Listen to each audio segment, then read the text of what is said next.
All the script 3D animated image and videos and all the script line by line, real videos, history videos, old Timur की कहानी।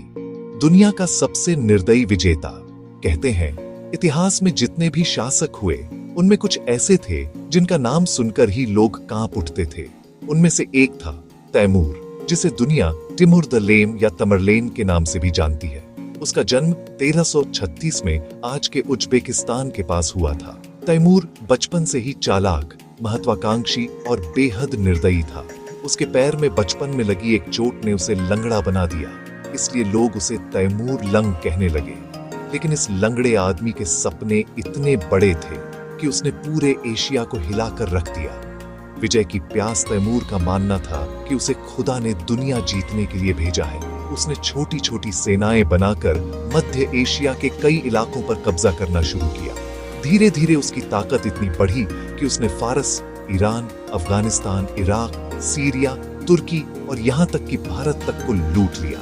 हर जगह उसके पीछे बस एक ही चीज रह जाती थी, खून और मौत। कहा जाता है कि जब तैमूर ने ईरान के शहर इस्फहान पर हमला किया तो वहाँ के लोग पहले उसके सामने झुक गए, पर बाद में विद्रोह कर दिया। बदले में तैमूर ने आदेश दिया, हर सैनिक 70 सिर लेकर लौटे।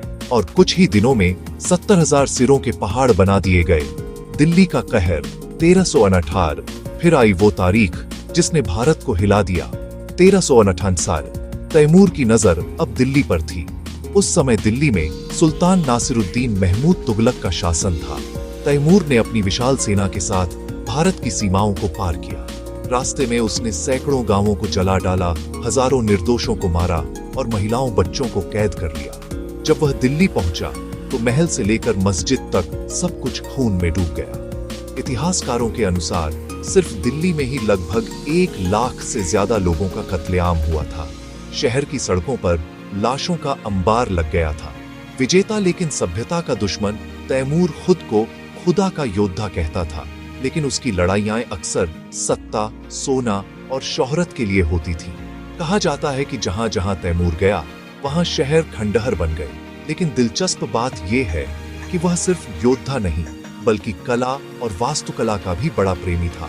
उसने समरकंद, आज के उज्बेकिस्तान को अपनी राजधानी बनाया और उसे दुनिया का सबसे खूबसूरत शहर बनाने में अपनी दौलत लगा दी। उसके बनाए हुए मकबरे और मस्जिदें आज भी वहां खड़ी हैं। आखिरी दिन 1405 में जब तैमूर चीन पर हमला करने निकला तो रास्ते में ही उसकी मौत हो गई। कहा जाता है कि ठंड और बीमारी ने उसे वहीं रोक दिया। उसकी मौत के बाद उसका साम्राज्य धीरे धीरे टूट गया, लेकिन उसका नाम इतिहास में हमेशा के लिए दर्ज हो गया, एक ऐसे शासक के रूप में जो जीतता तो था पर पीछे सिर्फ लाशें, डर और राख छोड़ जाता था।